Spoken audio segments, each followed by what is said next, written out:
We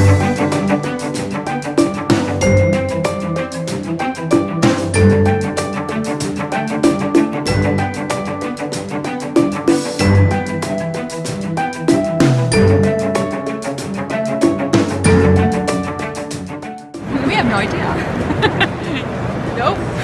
Okay, I have no idea. Well, for me, design is not just what the visual, part of it is a visual. So if I'm sitting here in my studio and I'm looking out the window, I can see patterns of windows and buildings, and so I can see the visual pattern, but also design is in structure, and it's in the way, I look at the roof on my studio right now, the glass roof, and I see how that is structurally held together, and how it creates a sense of space. And then design is also in the way that things work. Like, how well does something actually work? How does it make our lives easier?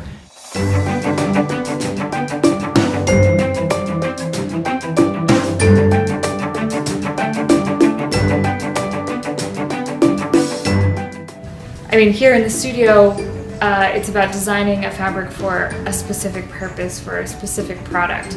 So the fabric that we design serves a specific purpose in the objects we design for. So Elizabeth designed the meshes for human scales chair, and they have to support a person, and they have to meet requirements for, how long that they will last, and she designed those specifically for that.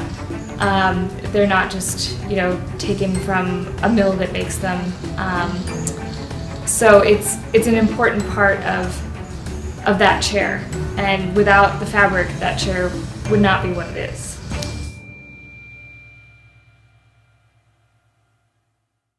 Well, it affected your life. Yeah. It's your living. Yeah. I'm a designer, so it affects my life every day. I was mountaineering in Finland last year. We got caught on top of a mountain, and the weather came down, and it was not nice. It was cold, and it was wet, and it was dark, and we got a little bit lost. And we all had the right kit, which was all designed to be up there, and it all was perfect.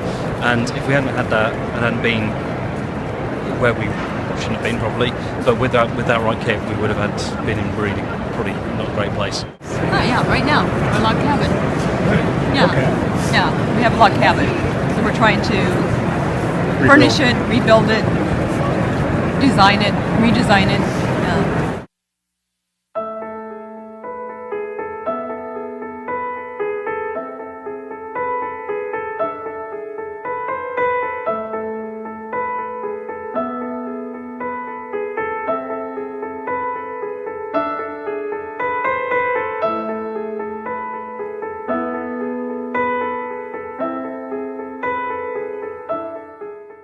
He really loves that coat.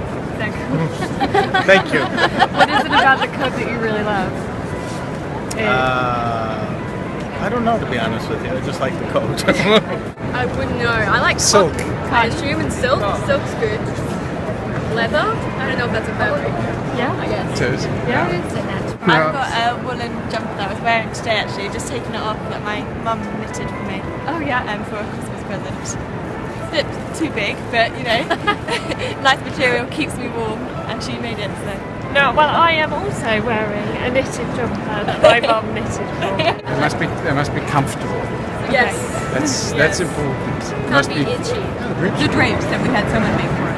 The colors are really cool. It's paisley, so there's like 4 or 5 different colors: in green, blue, pink, red. It sounds hideous, but they're really pretty.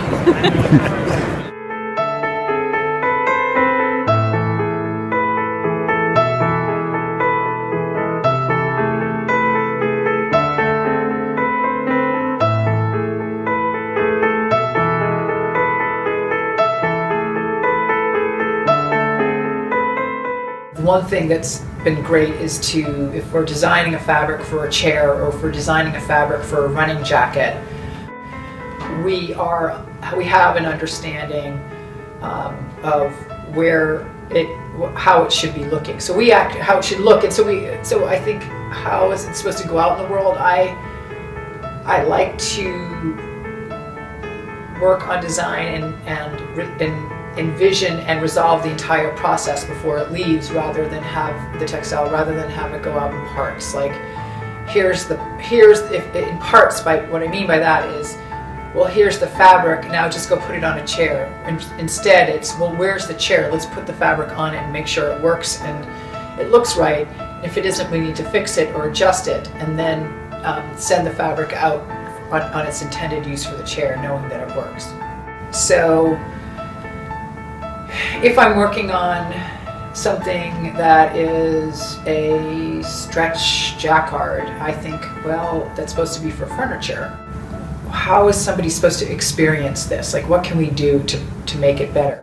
But and then the first thing I start thinking about is what the pattern is. You know, what is the pattern? What does it need to be? And then from there I move backwards. And I like to start usually with pattern and drawing.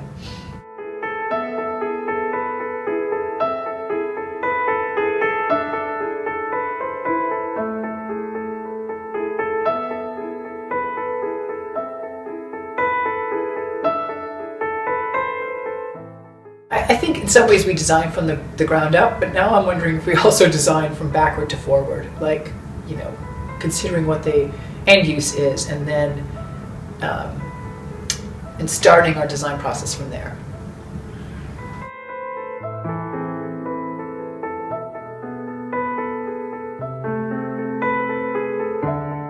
You know, you asked about how is design all around us, and that's a really kind of big world question. What I love about textiles is that they are all around us, and I think that they play sort of a, I think design and textile design, it's almost like it plays a subconscious role in our day-to-day life. Also, you know, we're talking about fabrics in the context of clothing and furnishings, which is what we've done here. But there are fabrics that are being used in building construction and geotextiles, and while I'm not going to speak to that directly, but I think that good textile design makes things better, just like any good design does. I don't think good, and what makes a good, I don't think being good in textile design is any different than being good in other design endeavors. They're all important. And I don't see why we want to stay in the land of mediocrity or even subpar quality. I don't think that helps anything or anyone.